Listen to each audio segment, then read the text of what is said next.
নির্দিষ্ট একটা বয়সের পর আবেগ অনুভূতির দাম অনেক বেড়ে যায়। আর কিছু বয়সে থাকে আবেগ, কিছু বয়সে থাকে আবেগ এবং অনুভূতি দুটোই একসাথে। তো হ্যালো ভিউয়ার্স, আসসালামু আলাইকুম। আমি নীলা আপনাদের সবাইকে ওয়েলকাম করছি নতুন আর একটা ব্লগ ভিডিওতে। আজকের ব্লগ ভিডিওটাও একই রকম, প্রতিদিনের মতো কিছু কথা, কিছু গল্প আপনাদের সাথে শেয়ার করি। কথাগুলো যদি ভালো লাগে শেষ পর্যন্ত সাথে থাকবেন। তো আজকে যেটা বলছিলাম, একটা নির্দিষ্ট বয়সের পর আবেগ অনুভূতির দাম অনেক বেড়ে যায়। বিশেষ করে মানুষ যখন 40-এর গণ্ডি পেরিয়ে যায়, তখন তার কাছে ছোটোবেলার স্মৃতি, ছোটোবেলার আনন্দ বা ইয়াংকালের তার আবেগ অনুভূতিগুলো, তাছাড়া তার আত্মীয় স্বজন, পরিবার পরিজন, বাবা মা, ভাই বোন, স্বামী সন্তান সব কিছু একটা অন্যরকম আবেগ বা অনুভূতির স্থান দখল করে। কেউ যদি সেই আবেগের অনুভূতিতে আঘাত করে, তাহলে কষ্টটা অনেক দ্বিগুণ বেড়ে যায়।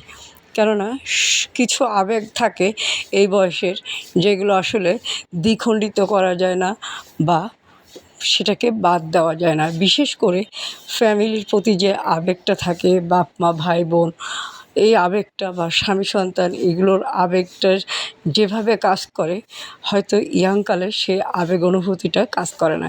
ইয়াংকালে থাকে রক্তের গরম বা প্রেম, ভালোবাসা, অনুভূতি, এগুলো একটু তীক্ষ্ণ থাকে।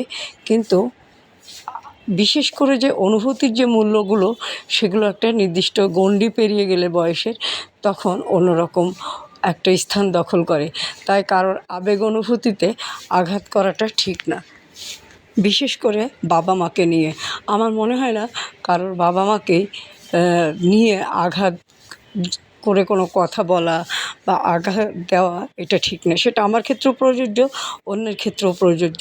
প্রত্যেকটা মানুষের কাছে তার দুর্বল জায়গা থাকে, তার বাবা মা, তার স্বামী সন্তান। তাই এগুলোতে আঘাত না করাটাই শ্রেয়। কেউ যদি করে থাকে, সেটা হয়তো তার বোকামি বা তার ইগো বা তার অন্য কিছু প্রবলেম থাকতে পারে। কিন্তু আরেকজনের কাছে তার আবেগ অনুভূতির দামটা অনেক বেশি, এটা আমার কাছে মনে হয়। হয়তো আপনার কাছে ভিন্ন মত থাকতে পারে।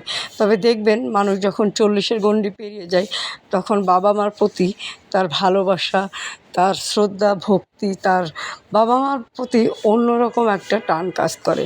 সন্তানের জন্য অন্যরকম দুর্বলতা কাজ করে। স্বামী সংসারের জন্য অন্যরকম একটা দুর্বলতা কাজ করে।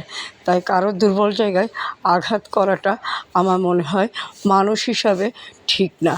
প্রত্যেকটা মানুষেরই নিজস্বতা আছে, সেটা ছেলে হোক, মেয়ে হোক, বা মহিলা হোক বা পুরুষ হোক, প্রত্যেকের নিজস্ব অনুভূতিগুলোর মূল্য দেওয়া উচিত। আর অনুভূতিগুলোর মূল্য দিতে গেলে অবশ্যই আপনাকে সেভাবে, মানে আপনার ভিতরে শিক্ষাটা কাজ করতে হবে। তো যাই হোক, অনেক সুন্দর কিছু কথা হয়তো আপনাদের সাথে শেয়ার করলাম। কথাগুলো হয়তো অনেকের ভালো লাগতে পারে, অনেকে ব্যক্তিগতভাবে নিতে পারে, বা অনেকে আবার ভালো নাও লাগতে পারে। কিন্তু আমার কাছে মনে হয় যে কারোর আবেগ অনুভূতিতে খুব বেশি আঘাত করাটা মার্জনীয় নয় আমার কাছে। আমি তাদেরকে ক্ষমা করতে পারি না। ক্ষমা করতে গেলে আমার খুবই কষ্ট হয়। কেননা আপনার মানুষকে নিয়ে যখন তার আবেগে আঘাত করবেন, তার দুর্বল জায়গায় আঘাত করবেন, তখন তাকে যে ক্ষমা করতে হয়, এই ক্ষমাটা আমার কাছ থেকে ঠিক ভিতর থেকে আসে না। তো যাই হোক, সেটাও ক্ষমাটা সুন্দর গুণ। ক্ষমা সবচেয়ে মহৎ গুণ। ক্ষমা করাটাই শ্রেয়। ক্ষমা করতে হবে, ভালোবাসতে হবে, নিজেকে ভালোবাসতে হবে। সবার ঊর্ধ্বে যে আপনি নিজেকে যখন ভালোবাসা থেকে বঞ্চিত করবেন, তখন আপনি শারীরিক মানসিকভাবে অসুস্থ হয়ে যাবেন। আর যখন সুস্থ থাকবেন, অবশ্যই সুস্থ সুন্দর থেকে সুন্দর একটা শাড়ি পরবেন। বিশেষ করে 30 ঊর্ধ্ব বা 40 ঊর্ধ্ব মহিলার যারা আছেন, তারা যখনই বাইরে যাবেন সুন্দর একটা শাড়ি পরে যাবেন। আর সুন্দর শাড়িগুলো নিতে গেলে অবশ্যই অদ্রি ফ্যাশন অ্যান্ড লাইফস্টাইলের পেজ বা ইউটিউব চ্যানেল স্বপ্নচূড়ার সাথে থাকতে হবে। প্রথমে আমাদের পেজটা ফলো করে দিতে হবে, ইউটিউব চ্যানেল স্বপ্নচূড়া সাবস্ক্রাইব করতে হবে। সুন্দর সুন্দর শাড়ি নিজে পরতে হবে, সুন্দর সুন্দর শাড়ি অন্যকে গিফট করতে হবে। অন্যের আবেগ অনুভূতিতে আঘাত না করে অন্যকে নিয়ে যেন ভালো থাকা যায় সেই চেষ্টাটা করতে হবে। তো অনেক কথা বললাম, অনেক সুন্দর সুন্দর কিছু শাড়ি দেখালাম। অবশ্যই শাড়িগুলো ভালো লাগলে আমার পেজের সাথে থাকতে হবে। আর আজকে কিন্তু কথা বলতে বলতে আমার অনেকগুলো কার্যক্রম আপনাদেরকে দেখিয়ে দিয়েছি, যেটা আমি প্রতিদিনই করে থাকি। আমি আসলে কি করলাম, কি খেলাম, কি না গেলাম, এগুলো আমি খুব বেশি বলি না। আমি একটা ছোট্ট ভিডিও তৈরি করি, যেটার সাথে আমার ভিতরের কিছু কথা বা আমার মনের কিছু কথা বা আমার সাথে আসে এ ধরনের কথা আমি আপনাদের সাথে শেয়ার করি। তো আমার এই ধরনের ভিডিওগুলো বা এ ধরনের ব্লগ তৈরি করতেই ভালো লাগে। কেউ হয়তো অনেকে নিজের করে নিয়ে নেয়, হ্যাঁ, যে তাকে হয়তো ইঙ্গিত করে কথাগুলো বলছি, কিন্তু না, এই ইঙ্গিত করা কথাগুলো মূলত আমার একদম ব্যক্তিগত কথা।